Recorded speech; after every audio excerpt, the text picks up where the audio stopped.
Rubbing Minds. Now, I'm joined not with by one, but by two nominees. I have the Future Awards Africa nominee for prize of OAP Radio. Awazi, welcome to Rubbing Minds. Thank you.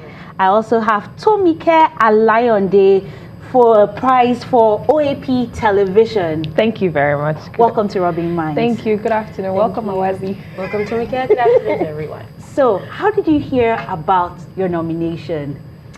Do you want to go first? No, you go first. I was on the radio, and I normally don't check my email or whatever, but at the time, I got an email, and I don't know why, I just felt to check it. So I opened the email, and the first thing I saw was the Future Awards Africa. And then I saw congratulations, dear nominee. I literally started screaming because I had a DJ and I had my intern, and I screamed because I couldn't believe it. You weren't expecting it. No, I wasn't. You never expected it, as they say. Well, I was also working coincidentally when I got the email. I was at an event doing red carpet as usual, and I just looked down and I saw, congratulations. I screamed, I cried. I was actually confused. I didn't even know how to feel because I didn't see it coming at all. Like, why didn't you see it coming? I mean, both of you are very hardworking, and you've been putting out amazing work. People are so hardworking in this industry of ours. Like, everybody's working out, everyone is on their grind, and to just think you will be selected out of thousands in this industry is just spectacular. I mean, I felt so honored when I saw it. I'm like, this small girl be good. You mean? I was very excited about it, to be honest. Literally, yeah, like what she said, there's too many talented people, there's too many people working hard every day because the industry does not allow you to not work hard. If you're in this industry, the media industry, you definitely have to be. So there's so many people doing that, and to think that within this space I have become someone that would even be recognized for what I do, it was such a huge deal. And it's not as if this was the first time I got a nomination. It was just that, it's the Future Awards.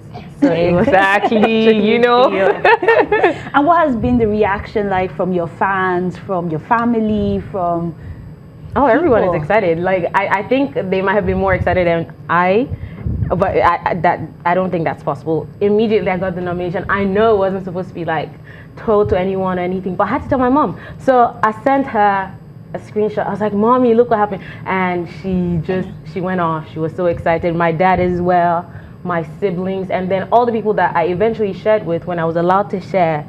They just went crazy. Everyone has been asking me, is there a voting link and whatever. And I'm like, no, not yet. Calm down, people. Everyone is, it's amazing. And it just gives me a much more interesting view on how many people actually really, really are rooting for me. I didn't know. What about you? Everyone is excited. Every single person, young, old, male, female. Starting with my family, I feel like everyone is like, oh, you really deserve it. My mom has been like, you will get it in Jesus' name, amen, amen, you know. And my fiance too was so excited. It was like, I feel like this is God just patting you on the back and saying, oh, well done, Tomike. Like, you've been pushing so hard all through the years, and to just see that people are recognizing you now. If you've forgotten, you've done so much hard work in the past, and I'm like, oh yeah, it feels good to just get a pat on the back, and people say, oh, you're doing so well. Everyone's my social media, it's like we don't carry that award, then they're coming for. Exactly. Everyone is so excited. Have you ever felt at some point like this media thing is so hard? Maybe this is not for me. Maybe they're not ready for my brand of presenting or of journalism. To be honest, no. It's very hard, but it's something I enjoy doing. I mean, right from time. Every time I grab that mic, every time they scream action, I just feel like it's my world. Let me take it. I don't feel like it's too hard for me to do. I mean, if I go into maybe engineering or architecture, it might be something that I'll be, this is not my calling, it's too hard. But when I'm on TV, when I'm on radio, whatever it is, I feel like this is what I'm supposed to be doing. I mean, it comes off easy for me. At times I don't even have things to say. Once I just grab it, things start flowing. So that gives me the assurance that I was actually called to do this. I mean, I studied microbiology, and to think that I just ran into media, it shows it's my calling, I believe. What about you? Personally, I feel like I don't think the industry could have been too hard for me to back out.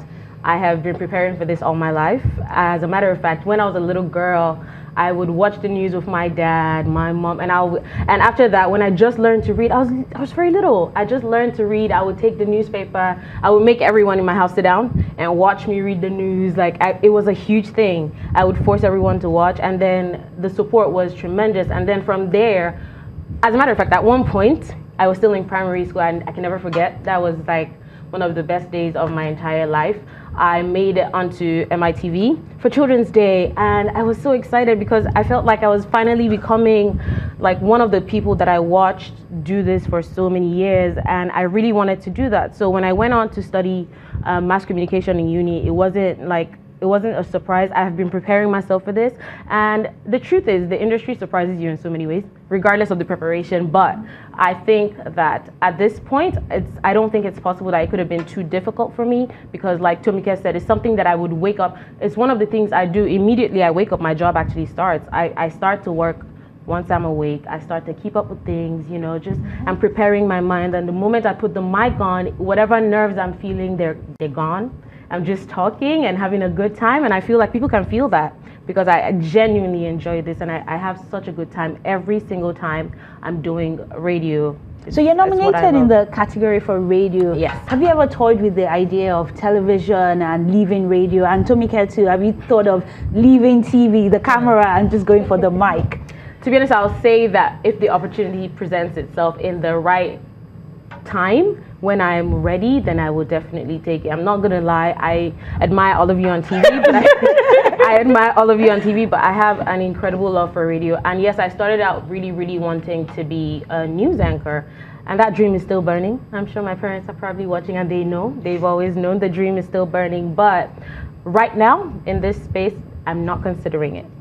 Okay, what about you, Tomike? I actually started off with radio. That was how I entered the media space, and it was fun. I still did radio up until last year for several brands. I mean, I had shows for them on radio, and it was not bad. It's just that I got more TV offers than radio jobs. So if you're out there and you have work for me on radio, I can do it. I have to work with But you. if you had to choose between the two, because you've experienced both. TVO, because your face is out there, brands are looking at you, but radio is just your voice. We can't even see your face. So that radio is actually harder than TV. Yes, because if you're smiling on radio, you have to portray everything because they can't see you. So you have to use your voice. They are doing so much hard work on radio. It's very stressful, and we were coming soon. It is stressful. It's really hard. I mean, we're all laughing, we're all smiling, but surely there are times when things have gone wrong. I mean, how have you been able to pick up from that? I mean, if you're doing a live show, there's no second take. There's no, okay, let me try my lines again. I think there are times that I've gotten even panic attacks or anxiety attacks live on the radio.